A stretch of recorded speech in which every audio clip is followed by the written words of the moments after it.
Hello, it's 9 p.m. in Djibouti. It's time to English New Edition. For tonight headlines. We have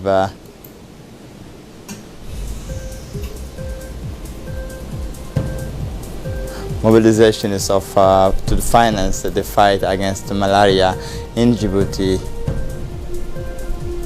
For the international scene, Bosnia war, 27 years later, the funerals of the victim. Welcome to our newsroom.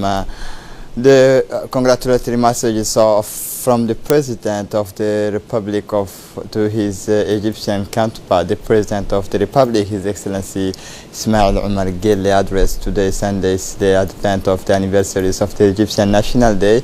A message of congratulation to his counterpart Abdel Fattah al-Sisi. In his message, the President of the Republic has expressed wishes of success to the Egyptian President, as well as more well-being, prosperity, fulfillment to the Egyptian brotherly people. The people's own government of Djibouti join me in expressing their sympathy and friendship to the Egyptian sisters nations on the occasion of the celebrations of your country's national holiday, wrote President Guelleh, the Egyptian head of state. Then took the opportunity of this telegram to rejoice at the state of relations of friendship and cooperation between the two countries and the two people.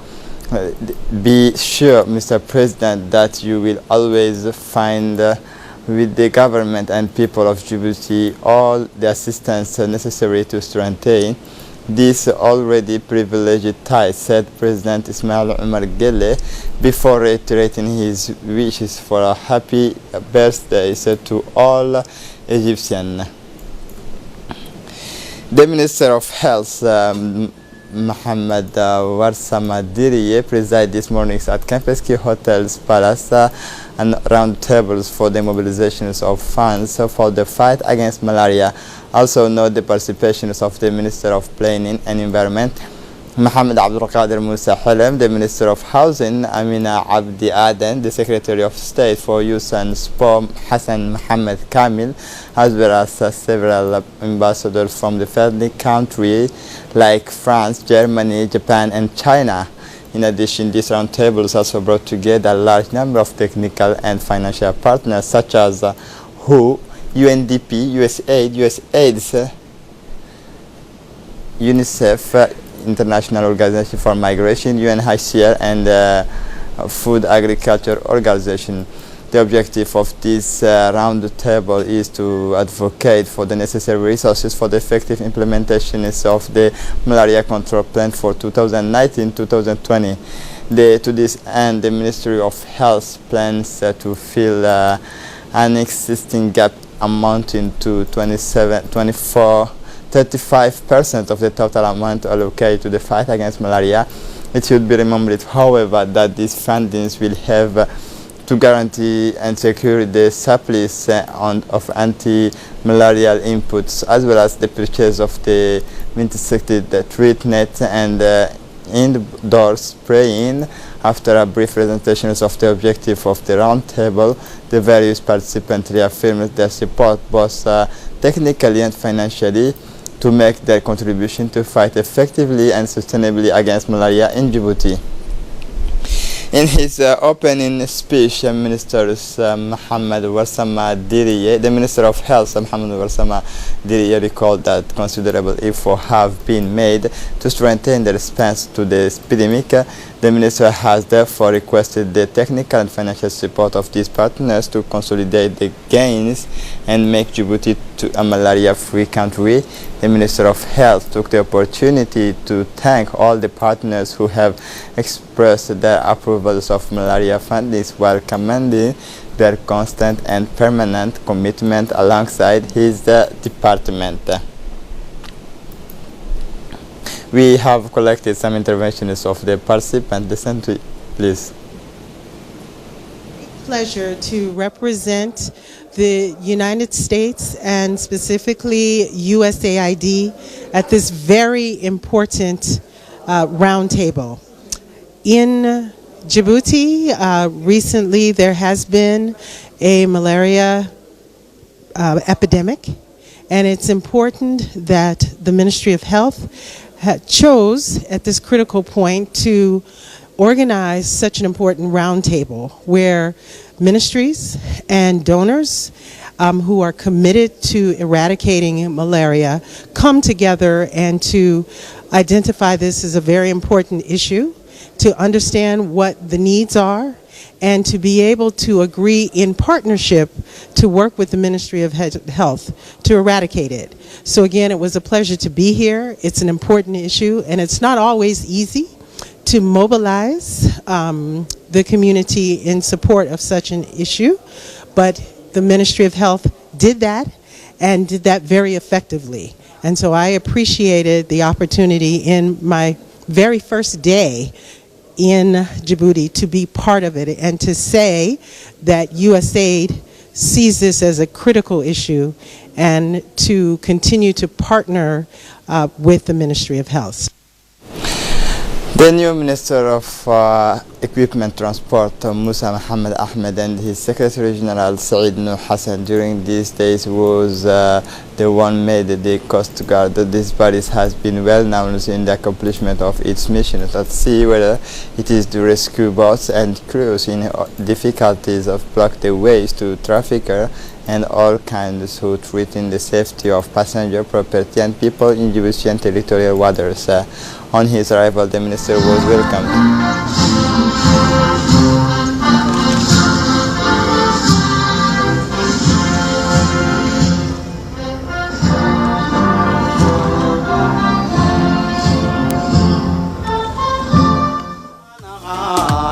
On his arrival, the minister was welcomed on the esplanade of the Coast Guard by Colonel Wais Omar Bogore, together with the Colonel of the Coast Guard, called the Ministers of the Equipment, Musa Mohammed Ahmed, attended the Peak of Honor rounds up on his honor. The minister began his towers with the camp of Dorale, which is now operational and houses a naval training center for future recruits. The wharf of the marine stations also were stationed. Addressing the minister, Colonel Wais Omar Bogore explained that the Coast Guard has a large area to cover, real danger to face, and a vital mission is to accomplish.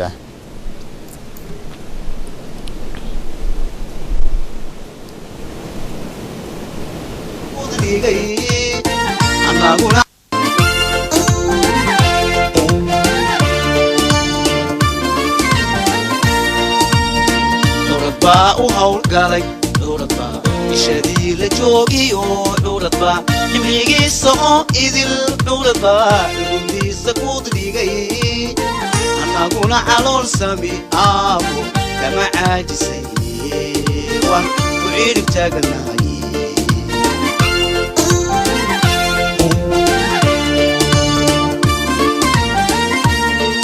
heleliyo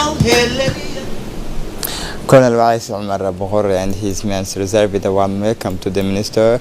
He was able to see first of hand the different services and the structures of the Coast Guard. The operations directorate located on all the wharfs from the operation room through the mobile unit. This thanks the ministers was briefed on the missions, action, daily interventions of the patrols by the colonel. The Coast Guard has many facilities based for operation.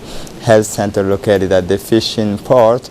In terms of mission assigned to Coast Guard, Colonel Wais pointed out that illegal activities at sea, such as illegal fishing, trafficking human beings, smuggling, have fallen since last year.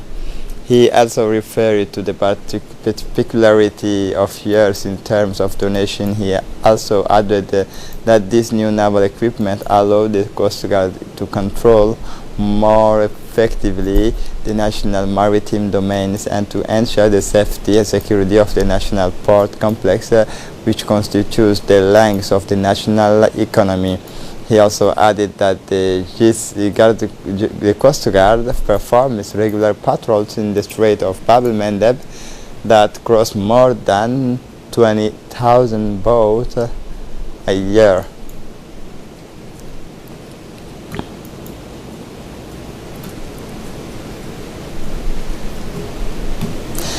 The Minister of Muslim Affairs, Culture and Waqf Property, Momin Hassan Barre, chaired last night the closing ceremony of simulation sessions of the pilgrimage rite at the Guled Stadium. Ulemas, ministries, officials, and pilgrims attend these sessions of great dominance to master the rites of the Hajj.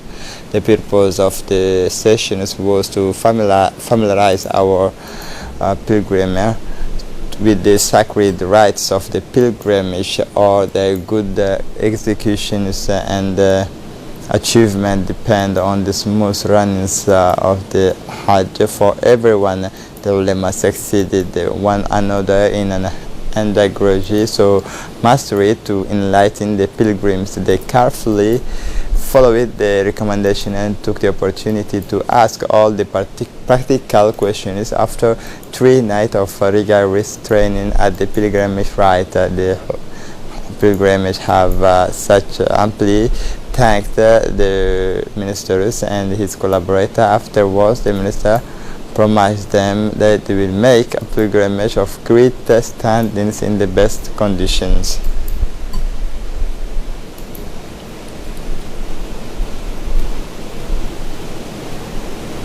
A ceremony to set up the Solidarity Fund was held yesterday morning in the popular district of Wahle Daba. The ceremony is organized by the National Networks of Development Solidarity with the annex of RPP Wahle Daba and the district councils of Wahle Daba. The objective is the creation of the Solidarity Fund, the food bank, and the offices of materials in favor of social solidarity actions for the most needy of the district Wahle Daba. It also involved the signing of an agreement between the neighborhood council, the RPP annex, and the national network for the social development crowned by the Member of Parliament Fatuma Dawood. The ceremony was organized by the annex of RPP with the President Mariam Kamil and the district councils led by Ali Qasim. The ceremony was attended by the former president of the Balbala municipality, Yusuf Hassan Nuhu, and the multilateral directors of the Ministry of Foreign Affairs, Gele Idris Omar. Under the auspices of the Secretary of State for Youth and Sport, the CDC management yesterday launched an awareness workshop on the risks of fire and means to guard against it in the CDC of Wahle Daba. In this period of Khamsin, favorable to the proliferation of the fireplaces, CDC Acting Director Mr. Ahmed Ali explained in his speech the risks of major fires to which everyone must guard at all costs, and it is essential to sensitize the populations on the situations that can provide them and the human material disasters that may result. Indeed, we are in a countries where the fire is frequent, especially during the summers. As a result, we felt it was necessary to set up this workshop, which is to raise awareness about fire risks and the ways and means to show great vigilance in the face of this calamity. Ahmed Ali added. The workshop was attended by the acting directors, the Wahle Daba police station chief, and many residents of the all ages work lives representing the neighborhood. As part of the fight against the trafficking of narcotics and following information of the cross-checks on July 20 around the Gendarmerie PICA 12 and the Road Safety Brigade following the tanker strike, which correspond to the report since the borders of Galilee until PICA 13. The purpose of this spinning was to make and control the delivery in order to challenge the decision makers of this network. Arriving at PICA 13, the Ethiopian truck driver saw gendarmerie patrols frightened and decided to flee on foot. Immediately, the gendarmes and those of the patrol stopped the tracker. A siege carried out on the truck, especially inside the tank, allowed the discovery of 13 bags containing a total of 700 kilograms of cannabis. The association is for the future and development of Obok Ado, in collaboration with the Ribis Energy Djibouti company, organized yesterday morning a day cleaning day of the beach in Obok region. This colorful clean since days was undertaken in the presence of the managing directors of Ribis Energy Djibouti, Mr. Olivier Gassarion, Vice President of Regional Council, Mr. Ahmed Ali Mohammed, President of ADO, Mr. Mohammed Mola Burhan, the elements of the different arms corps, the associations of Gia Women, as well as the member of ADO Association, took part in this beach cleaning operation to support the action and participate in the garbage collection. The kickoff was given at 10 a.m. by Ribis Energy DG Djibouti, Mr. Olivier, with his close collaborator, as well as the young volunteers of the region. In a brief intervention, the CEO of Ribis, Mr. Olivier, congratulated and thanked all participants for this action as citizens beach cleaning. Thus, Mr. Olivier reiterated the importance of safeguarding the healthy beach and clean environment. Somali senior team arrived at Djibouti airport to participate in the friendly matches against Djiboutian senior team. The two teams, before participating in the first rounds of qualifiers of the African Nation Championship Total 22, will have a friendly matches stayed in the Hassan Guled Stadium tomorrow at 6 p.m. The senior national teams yesterday conducted intensive trainings at the Guled Stadium to prepare for the friendly match against Somalia, and also Friday, July 26th, to take of the first round of qualifying of the Championship of Africa Nations Total 22 against the selectable Ethiopian national. We have learned the greatest sorrows, the death of Usman Bulhan Awale, born in 1968 at Ali Sabet. He died last night in Djibouti City, the Petty Hospital. The late Usman Bulhan Awale leave behind him a big family, 215 children, 13 grandchildren. The deceased Usman Bulhan Awale, and a very famous person in Ali Sabah region. The management and the entire staff of RTD share the grief of this family, proved and extend their sincere condolence to the whole family of the deceased of Usman Bulhan, to his sons Mahmoud Usman Bulhan, our colleagues, journalists of the Somali editorial. Moreover, upon learning the death of the late Usman Bulhan, the Minister of Labor Isman Ibrahim Roble, the Minister of the Director of Environment Hussein Rirash Roble, the Prefect of the region is Muhammad Dawabiri Asowe, most grievous sympathy to the family. Inna lillahi wa inna ilayhi raji'un. For the international scene, in silence, 1 year to 186 coffins wombs at arm's length. The 86 victims of the massacre committed more than 27 years ago, at the beginning of the Bosnian War in 1992, when Serb forces massacred Bosnian Muslims detainees from Prijedor in northwestern Bosnia and Herzegovina.